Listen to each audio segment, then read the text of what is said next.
Je suis ravi de vous dire bonjour à tous. Nous sommes arrivés au moment où nous allons pouvoir avancer dans l'enseignement, c'est-à-dire avec la parole du Père Yava et de Yahushua. Nous allons suivre le numéro 16 de l'enseignement pour aujourd'hui. Donc nous sommes à nouveau arrivés au moment où nous allons pouvoir avancer avec l'enseignement qui porte le numéro 16 pour notre enseignement d'aujourd'hui. Et le titre de l'enseignement, c'est que vous devez être baptisé par Elia lorsque vous êtes convaincu. Et je vais continuer pour que vous soyez sauvés, pour que vous ne péchez plus. Justement, donc, vous devez être baptisé. Mais pourquoi devez-vous être baptisé? Pour quelle raison? Lorsque vous êtes vraiment convaincu, excusez-moi, la loi dit que il faut faire de toutes les nations des disciples et les baptiser après. Nous allons lire cette parole d'abord, qu'il faut faire de toutes les nations des disciples et les baptiser après, selon le livre de... Qui déjà? Marc. Attendez d'abord. Non, c'est Matthieu 28.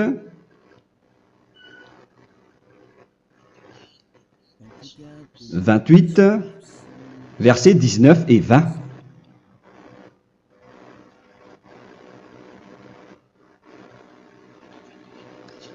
Matthieu 28, 19, 20.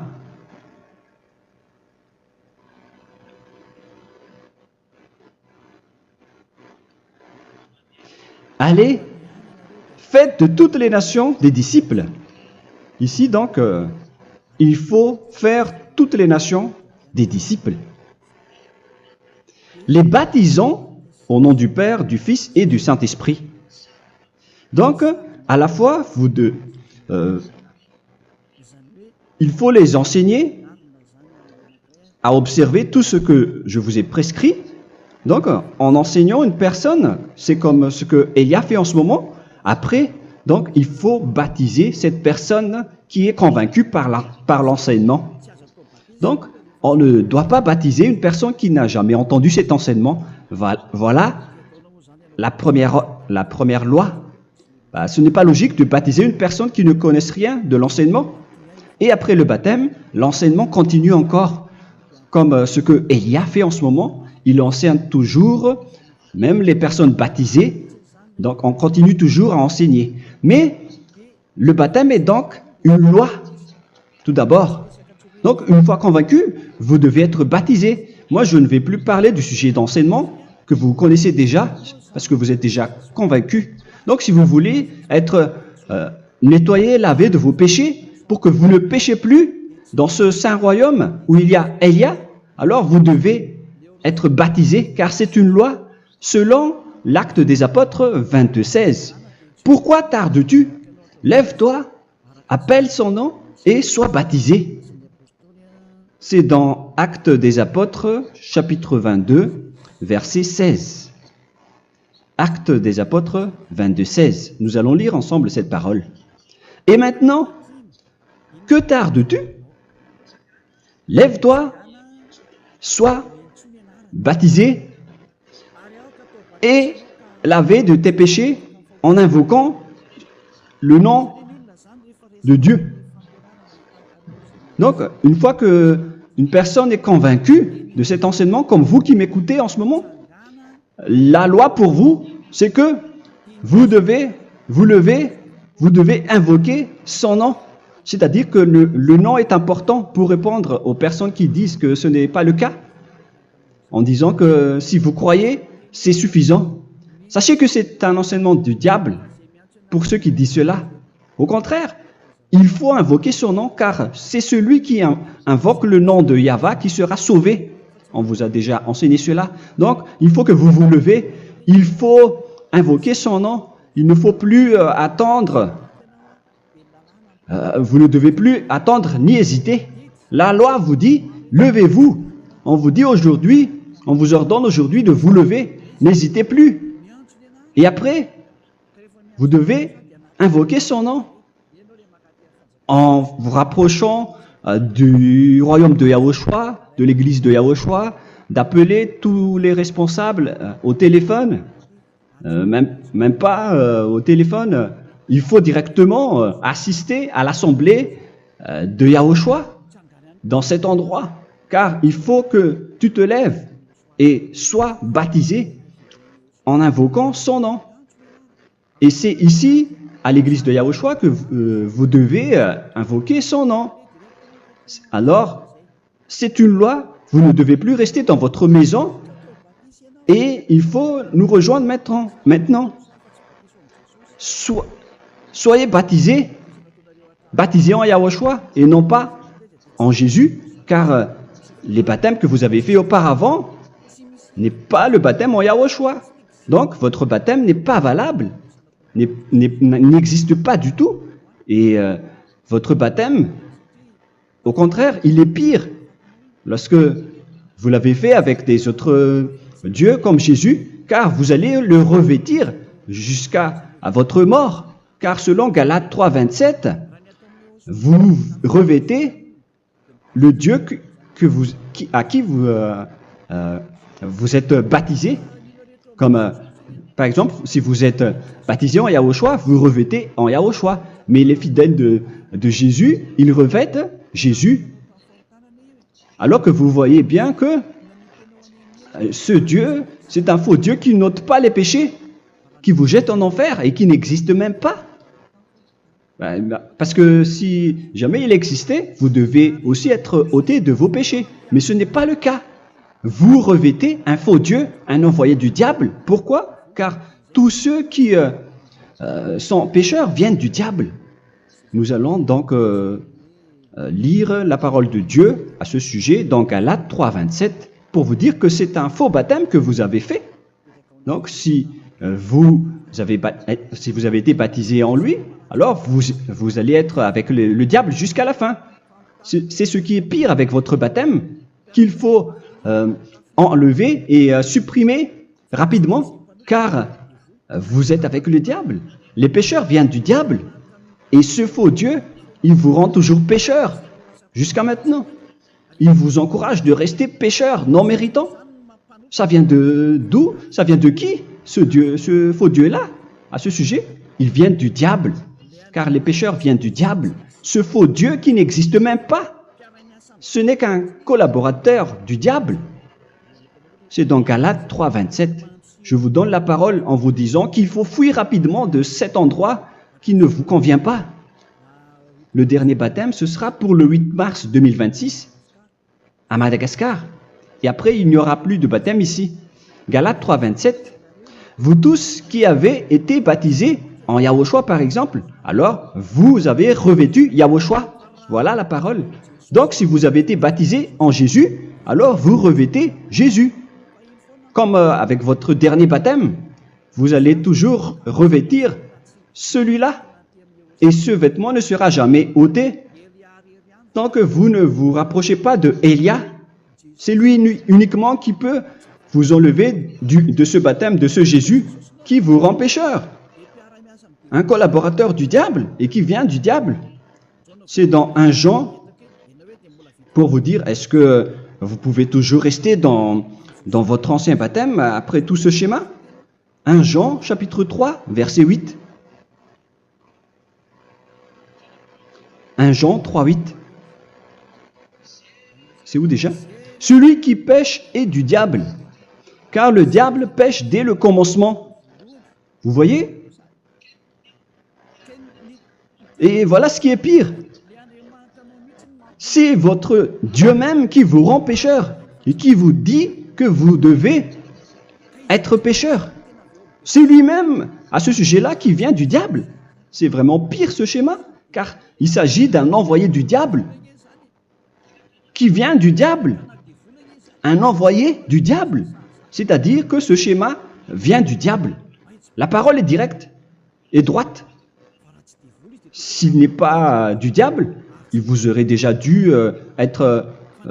il vous aurait déjà ôté de vos péchés. Mais ce sont les diables qui rendent pécheurs les gens, car ce sont les chefs du péché, les diables. La parole est claire ici. Celui qui pêche est du diable. le fils du diable est du diable. Le fils de Dieu est un Dieu. Le fils de l'homme est un homme. Et celui qui vient du diable est du diable comme lui. Lui, il vous a rendu pécheur pendant plus de 2000 ans. Il vous a jeté en enfer. C'est pourquoi on vous dit de quitter cet endroit et ce Jésus qui sera toujours collé à vous, à votre corps, qui est enterré dans votre peau. Vous ne serez jamais débarrassé de lui tant que vous ne vous rapprochez pas de Élia pour être baptisé en Yahushua, pour que ce sale vêtement venant du diable soit ôté de vous et qu'après vous allez être revêtu d'un nouveau vêtement qui est merveilleux, qui est Yahushua. Alors choisissez votre vêtement. Vous allez toujours être Jésus qui est déjà collé à vous, et une fois mort, vous irez en enfer, car il est déjà collé à vous. Soit vous l'enlevez directement à travers le baptême avec Élia. Le rendez-vous, c'est pour le 8 mars 2026. Vous allez être baptisé par Élia pour l'enlever, car ça n'existe pas du tout. C'est une tromperie pour vous.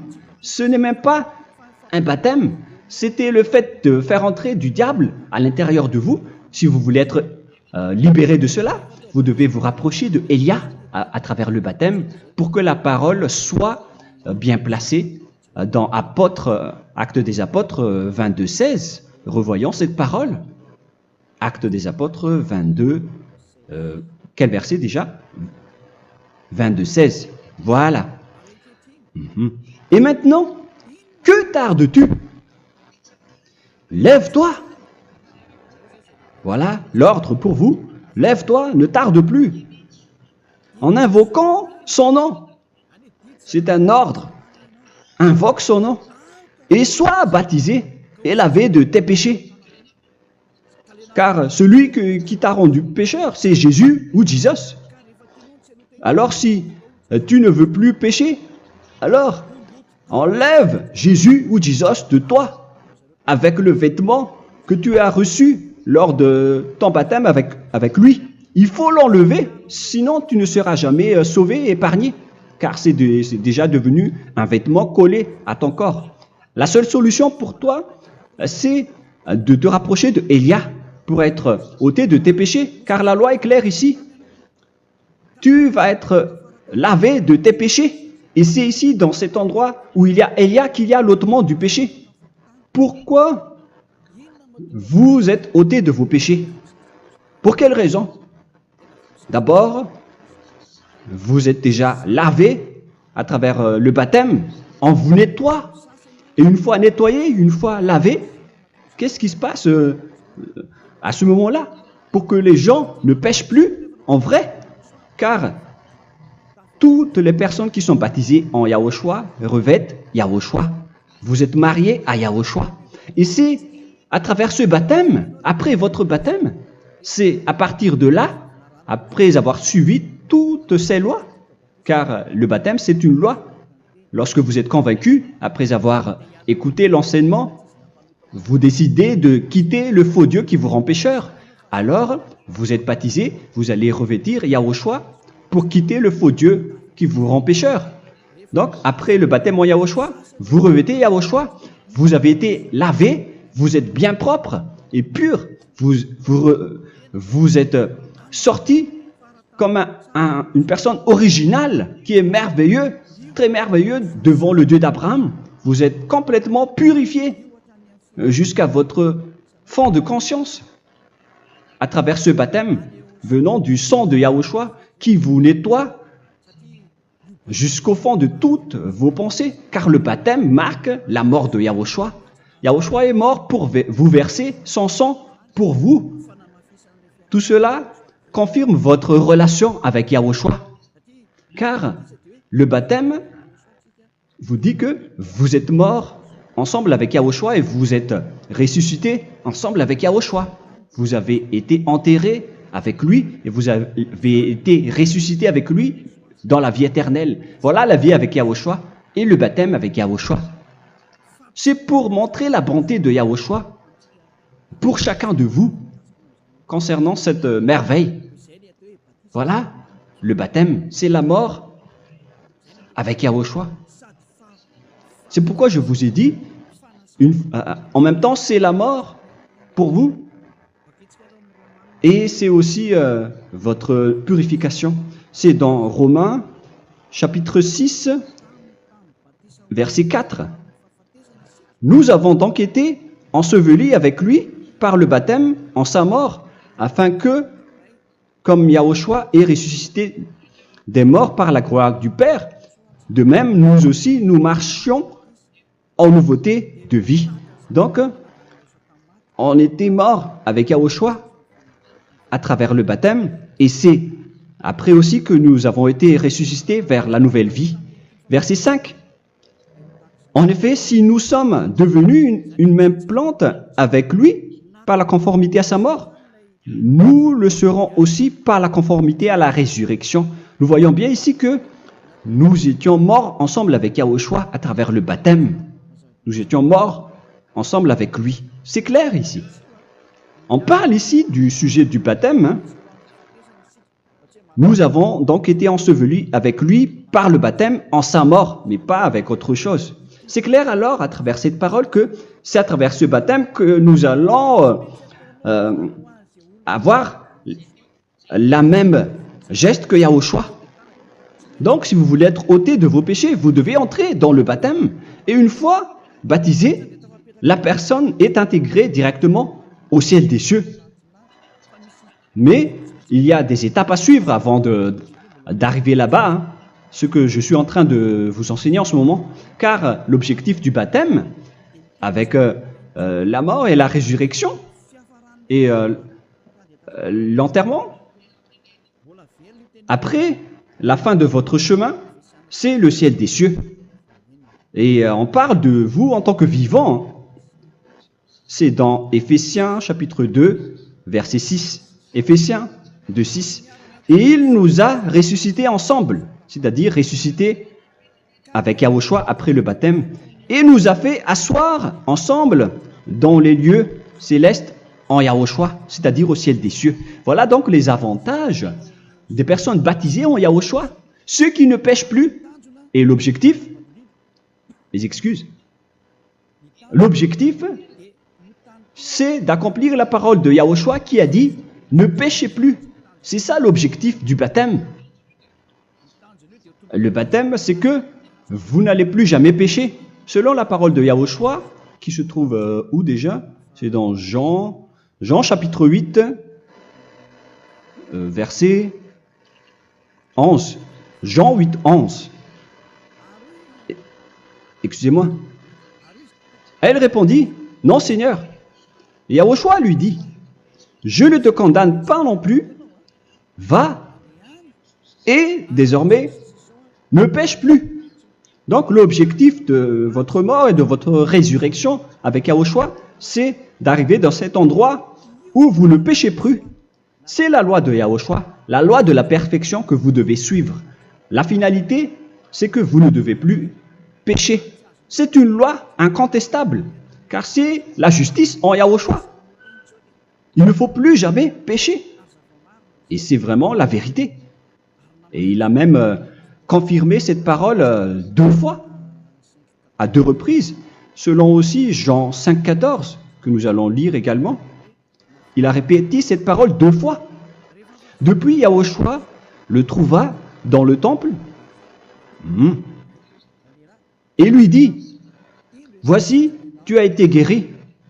Ne pêche plus. » Excusez-moi. Ne pêche plus, de peur qu'il ne t'arrive quelque chose de pire. Donc il ne faut plus rappeler vos péchés, sinon le pire va vous arriver. Et vous voyez, vous, les personnes pécheurs qui m'écoutez en ce moment, où est votre finalité? Est-ce que c'est bien? Réfléchissez. Les personnes parfaites, ce sont les personnes qui ne pêchent plus. Contrairement à vous qui dites que vous êtes toujours des pécheurs, qui ne méritent pas le ciel des cieux. Vous l'avez dit par vous-même. Mais maintenant, Élia vous appelle. Vous allez mériter le ciel des cieux si vous vous repentez et si vous acceptez le baptême en Yahushua. Pourquoi? Pour quelle raison? Car vous n'allez plus jamais pécher. Par quel moyen? C'est par le programme du Père Yahva. Car une fois que la personne est baptisée, la personne boit le Saint-Esprit. Il y a donc un esprit qui va être approuvé, qui va être bu, comme une source illimitée dans son ventre, selon la Sainte Écriture. C'est dans Jean chapitre 7, si je ne me trompe pas. Où se trouve ce verset, les enfants? Si vous le trouvez, la parole qui parle de la source qui est illimitée, c'est dans Jean 7, 37 que nous allons lire ensemble. Le dernier jour, le grand jour de la fête, Yahushua, se tenant debout, s'écria, « Si quelqu'un a soif, qu'il vienne à moi et qu'il boive. » Verset 28. « Celui qui croit en moi, des fleuves d'eau vive couleront de son sein, selon, comme dit l'Écriture. » Il y aura donc de l'eau vive qui couleront dans son ventre. Verset 39. Il dit cela de l'Esprit qui devait recevoir ceux qui croyaient en lui, car l'Esprit n'était pas encore, parce que Yahushua n'avait pas encore été glorifié. On reçoit donc un Esprit venant de Yahushua pour ceux qui le croient et qui sont baptisés. Et on le reçoit vraiment lors du baptême. C'est dans le livre de 1 Corinthiens que nous allons lire, dans le chapitre 12. Quel verset déjà? On doit chercher un peu. 12 et 13. 1 Corinthiens, chapitre 12, versets 12 et 13. Car comme le corps est un et a plusieurs membres, et comme tous les membres du corps, malgré le nombre, ne forment qu'un seul corps, ainsi en est-il Yahushua. Nous avons tous en effet été baptisés dans un seul esprit, pour former un seul corps, soit juif, soit grec, soit esclave, soit libre. Et nous avons tous été abreuvés d'un seul esprit. C'est dans le baptême, donc qu'on reçoit l'esprit unique, un seul esprit. Donc si vous êtes baptisé en Yahushua, vous abreuvez l'esprit venant de Elia, venant de Yahushua. Vous abreuvez un seul esprit venant de moi, un esprit non pécheur et qui vous rend non pécheur. Donc, tout le monde boit un seul esprit selon la Sainte Écriture. Nous vous avons tous en effet été baptisés dans un seul esprit. Vous recevez donc ce seul esprit à travers le baptême. Et qu'est-ce qui se passe après? Le Saint-Esprit va vous guider désormais. Vous le recevez lors du baptême et celui qui va vous guider pour que vous ne péchez plus. C'est dans Jean, quel chapitre déjà? Je ne me souviens plus. C'est dans le chapitre 14, peut-être. 14, 23.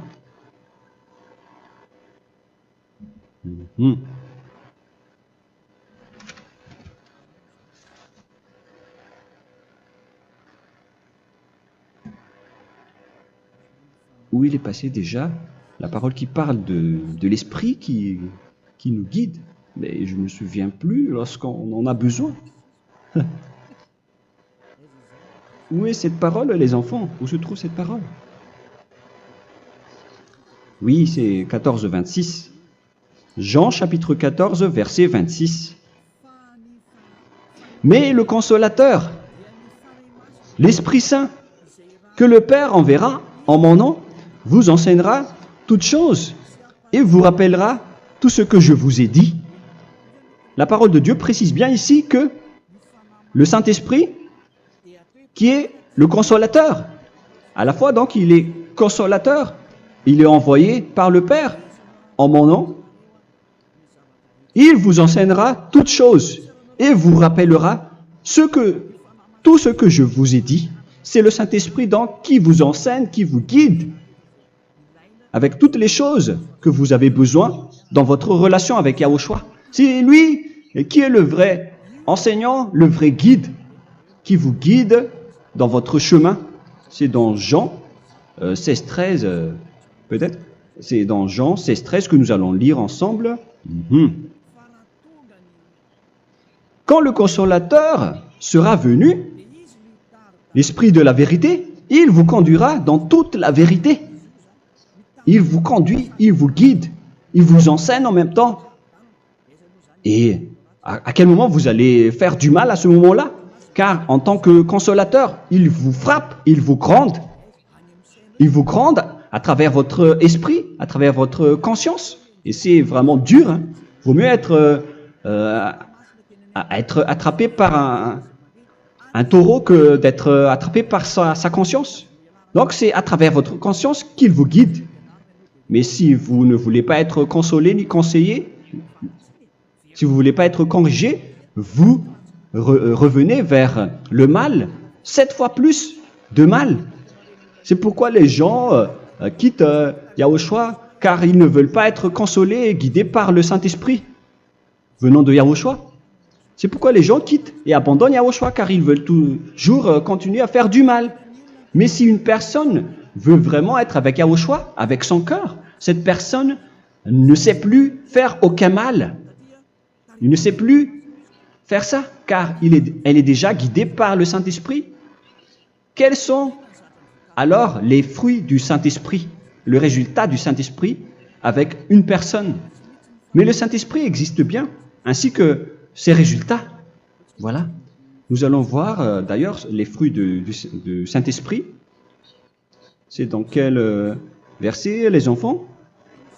Je ne me souviens pas non plus. Je vais également donc la rechercher. Nous allons voir un peu les fruits du Saint-Esprit que je vais rechercher rapidement et chercher un peu. Celui ou celle qui le voit en premier, vous me le dites directement la réponse.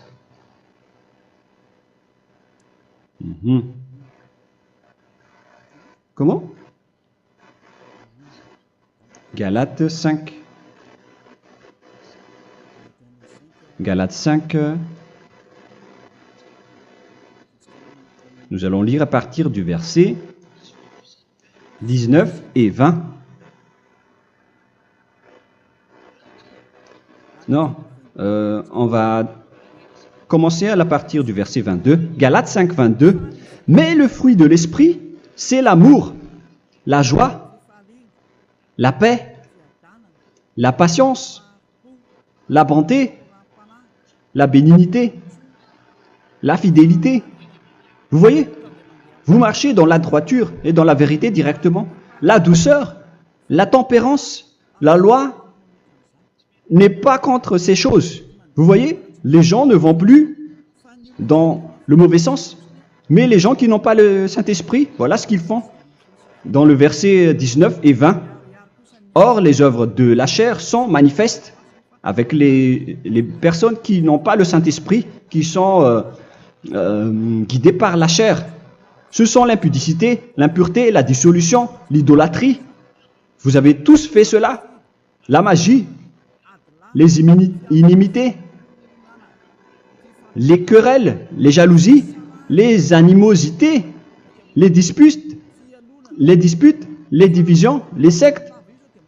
Verset 21, l'envie, l'ivrognerie, vous qui êtes ivrognes, qui fréquentez les boîtes de nuit, qui dites toutes sortes de gros mots, les excès de table. Et cette parole vous convient, vous concerne même, vous qui m'écoutez en ce moment.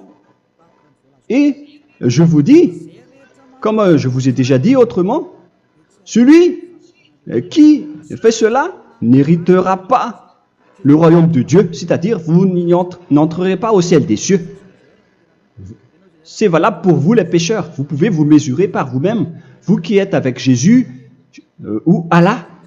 La parole est claire pour vous, vous n'irez jamais au ciel des cieux. La question qui se pose, où est alors votre espoir, vous qui allez prier? Car la parole de Dieu vous lit déjà votre finalité. C'est la parole du Dieu d'Abraham qui a engendré Yahushua, son fils. Voilà la loi qu'il a dit aux apôtres. Les malfaiteurs n'iront jamais au ciel des cieux. Mais pourquoi vous allez encore rester là-dedans? Pourquoi ne pas rejoindre Élia pour être purifié et lavé? Rapprochez-vous d'Élia pour que votre esprit soit sauvé. Le dernier baptême aura lieu pour le 8 mars 2026. N'attendez pas ce dernier jour. Dès maintenant, inscrivez-vous votre nom dans le baptême si vous ne voulez pas être jeté en enfer. Mais si vous voulez être jeté en enfer, alors tant pis pour vous. Alors que vous avez peur de mourir, et vous allez chez le médecin lorsque vous êtes malade, vous avez peur du feu de charbon, alors que ce n'est qu'un petit feu de charbon. Là, on parle de l'enfer. Hein. Alors, il faut bien réfléchir et soyez bien conscients. Voilà donc le sujet du Saint-Esprit. Maintenant, nous allons lire le livre des Éphésiens. Éphésiens, chapitre 4.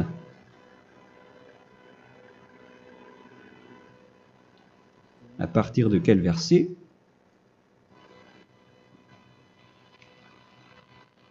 Allons-y. Je dois relire un peu car il y a plusieurs paroles ici.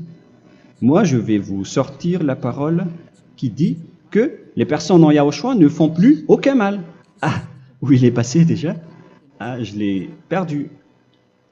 Attendez d'abord. Donc, Éphésiens.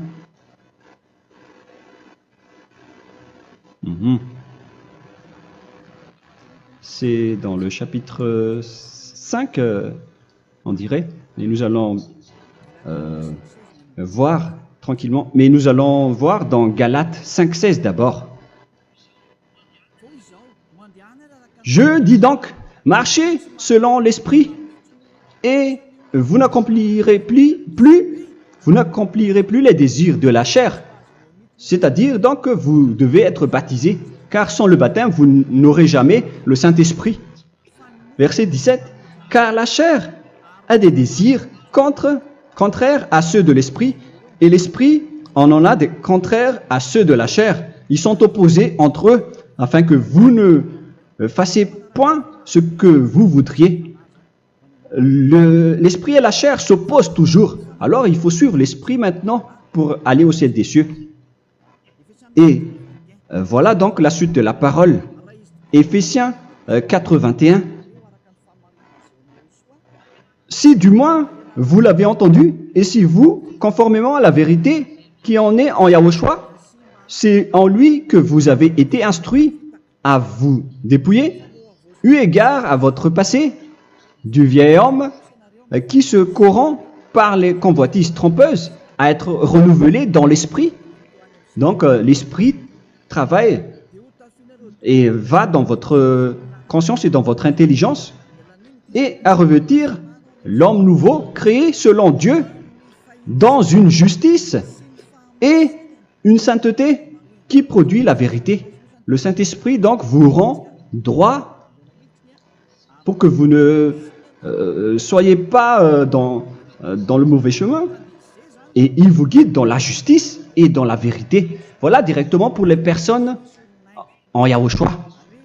Et c'est quoi la suite? C'est pourquoi renoncer au mensonge.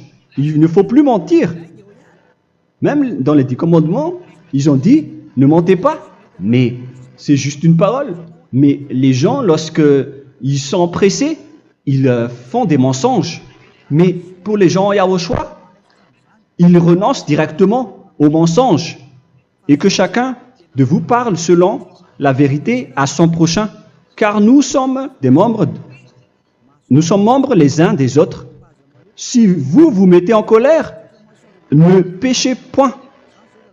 Que le soleil ne se couche pas sur votre colère. Voilà toutes les lois de Yahushua qui sont guidées et qui sont ordonnées par le Saint-Esprit. Alors, ne donnez pas accès au diable.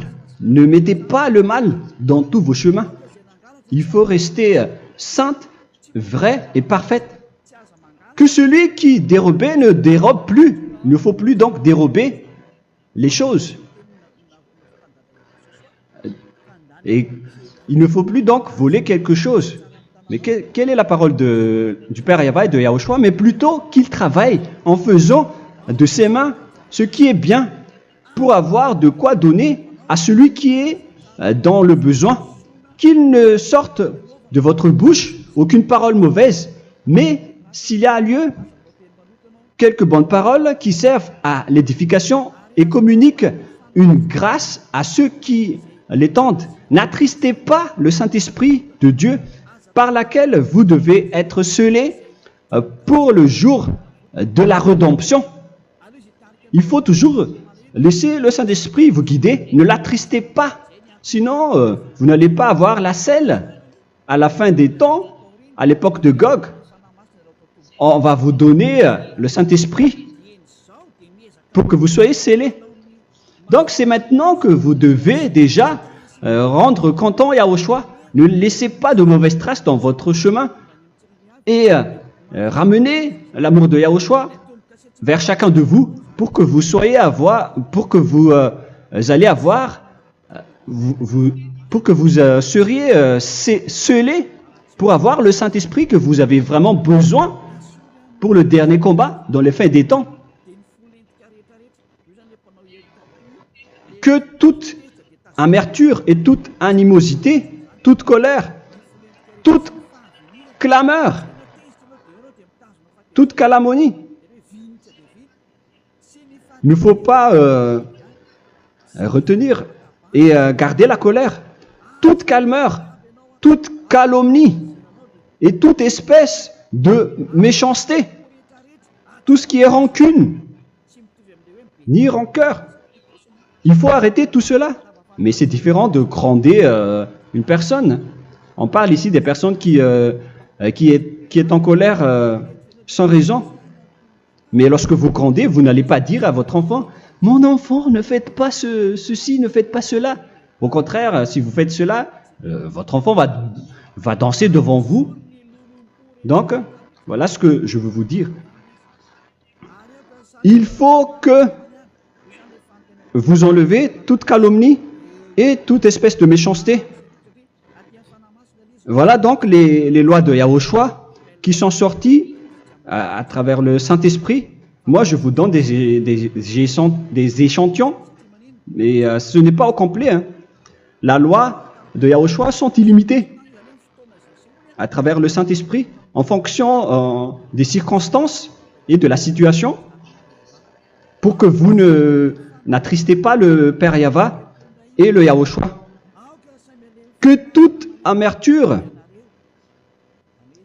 verset 32, soyez donc bons les uns envers les autres, Éphésiens 4, 32, compatissant, vous pardonnant réciproquement.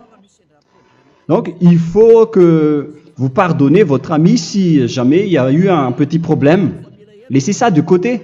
Il faut que vous vous pardonnez, mais il ne faut pas que vous allez recommettre des péchés après. Hein.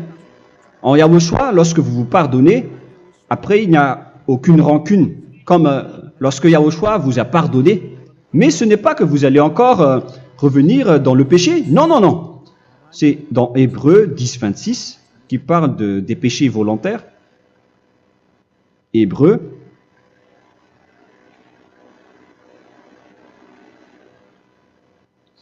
Hébreux chapitre 10. C'est bien ça, hein? Pour ceux qui s'en souviennent. Voilà, versets 26 et 27. Hébreux 10, 26, 27. Car si nous péchons volontairement, après avoir reçu la connaissance de la vérité, c'est-à-dire une personne baptisée en Yahushua, qui a été sanctifiée, rendue sainte,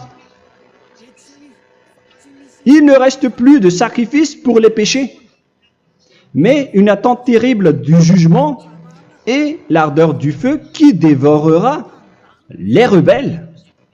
Donc, vous qui parlez que vous devez toujours commettre des péchés, voilà ce qui vous attend, parce que vous péchez volontairement. Donc, si vous péchez volontairement, alors une attente terrible du jugement et l'ardeur d'un feu va vous dévorer. Vous allez affronter la colère et le jugement avec un ardeur de colère d'un feu qui va vous dévorer. En tant que rebelle, on va vous détruire vous les ennemis, vous qui péchez volontairement. Est-ce que vous n'êtes pas encore conscient après cette parole? Vaut mieux être baptisé en Yahushua avec Elia, et après vous n'allez plus jamais pécher. Alors à vous de réfléchir, car on vous a trompé auparavant jusqu'à maintenant. On va revenir à la parole de tout à l'heure. Donc que chacun pardonne son ami et pardonnez-vous comme ce que Yahushua vous a pardonné. Voilà donc les personnes en Yahushua ne pêchent plus. Nous allons donc continuer avec le verset 5. Éphésiens chapitre 5 plutôt. Je vais encore continuer car j'ai besoin que vous l'écoutez. Éphésiens chapitre 5 verset 1. Devenez donc les imitateurs de Dieu comme des enfants bien-aimés et marchez dans la charité. Le fruit de l'esprit, c'est de l'amour, on vient de lire, à l'exemple de Yahushua qui nous a aimés et qui s'est livré lui-même à Dieu pour nous comme une offrande et un sacrifice de bonne odeur. Verset 3. Regardez ces lois.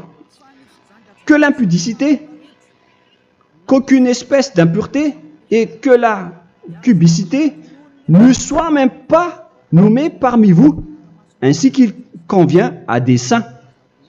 C'est bien clair alors ici qu'il ne faut pas faire l'impudicité ou parler de tout ce qui est adultère, impudicité, qu'aucune espèce d'impureté, tout ce qui est impur, l'abomination, la profanation et tout ce qui parle autour de ce sujet, n'en parlez jamais. Et que la cupidité ne soit pas nommée parmi vous, ainsi qu'il convient à des saints, y compris l'impudicité, l'abomination. Même juste en parler, ce n'est pas autorisé. Vous voyez que c'est vraiment différent. Lorsqu'on est en Yahushua, la cupidité, c'est-à-dire parler dans le dos des autres, qu'on n'entende ni parole de déshonnêteté, ni des propos insensés, ni des plaisanteries, choses qui sont contraires à la bienséance, qu'on entende plutôt des actions de grâce, car sachez qu'aucune impudique ou impure ou cupide, c'est-à-dire idolâtre, n'a d'héritage dans le royaume de Yahushua et de Dieu. C'est-à-dire, il ne faut pas s'allier avec les malfaiteurs. Les enfants du mal, ne vous alliez pas avec eux. N'acceptez pas ce qu'ils font. Ne collaborez pas avec eux. Ne cachez pas le mal qu'ils font. Car sinon, directement, votre sainteté va être détruite. La parole est claire. Ne vous alliez pas avec ces derniers, car vous allez être le fils du mal, qui n'est pas dans la vérité. Verset 8. Autrefois, vous étiez ténèbres, et maintenant, vous êtes lumière dans Yahushua. Marchez comme des enfants de lumière, car le fruit de la lumière consiste en toutes sortes de bonté, de justice et de vérité. Voilà, lorsqu'on est avec le Saint-Esprit, on est toujours dans la lumière, dans la bonté et dans la justice. Il faut que vous pensiez à la volonté de Yahushua, à ce qui est agréable à Yahushua. Verset 11. Et ne prenez point part aux œuvres infructueuses des ténèbres, mais plutôt condamnez-les. Ne faites pas l'alliance avec le diable. Ne faites pas l'amitié du diable. Ne faites pas des complots ou des compromis avec le mal pour les cacher. Alors, il faut plutôt les condamner, car il est honteux de dire qu'ils font en secret. Mais tout ce qui est condamné est manifesté par la lumière, car tout ce qui est manifesté est lumière. C'est pourquoi il y a la comparaison dans le Nouveau Testament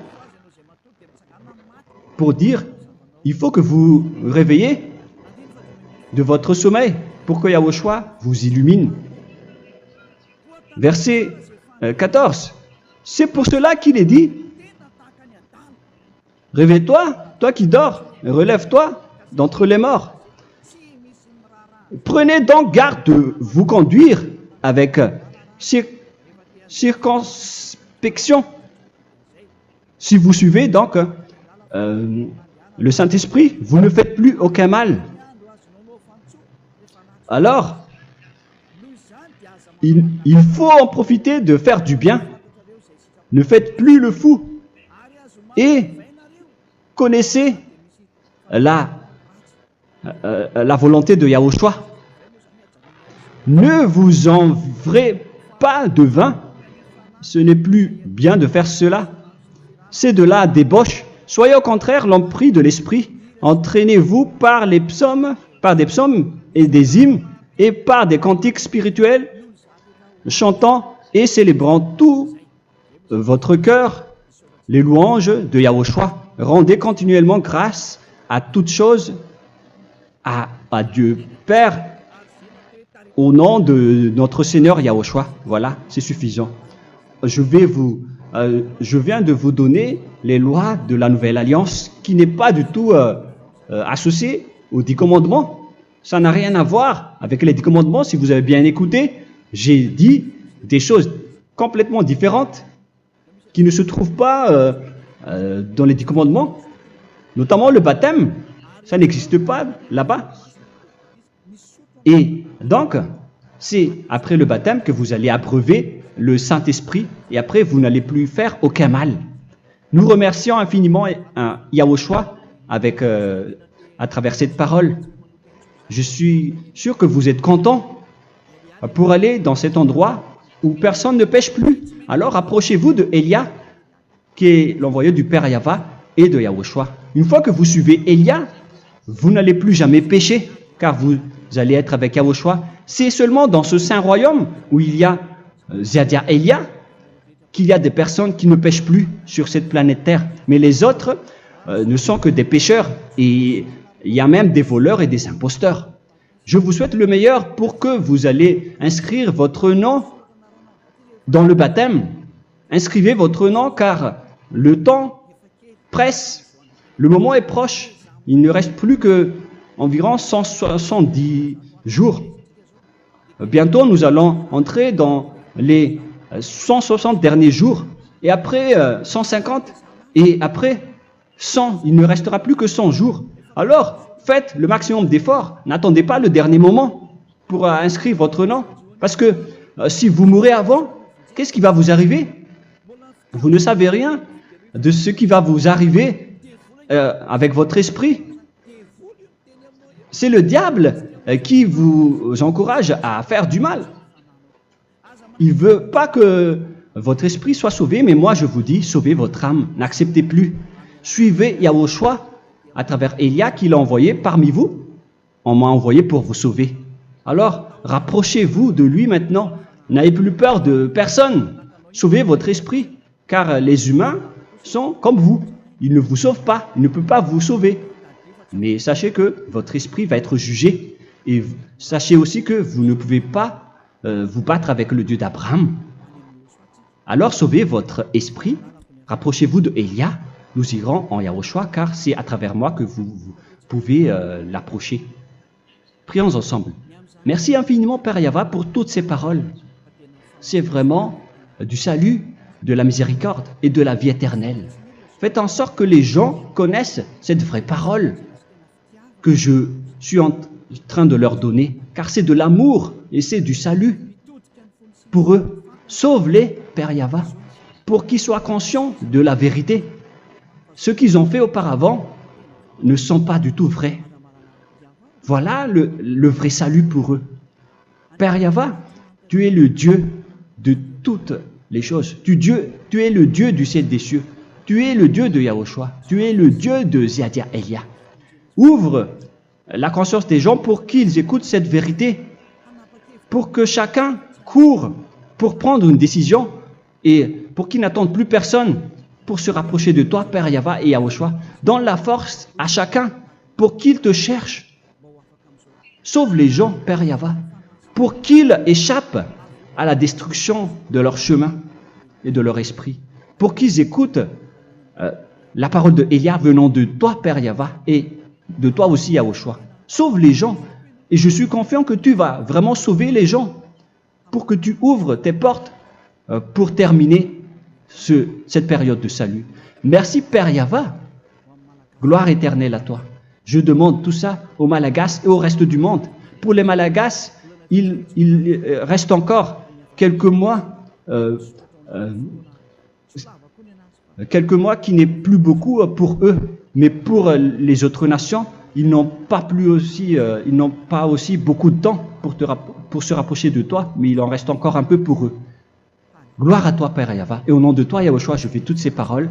Alléluia, Amen. Voilà donc pour notre enseignement d'aujourd'hui. Que Yahushua vous bénisse et à la prochaine. Au revoir.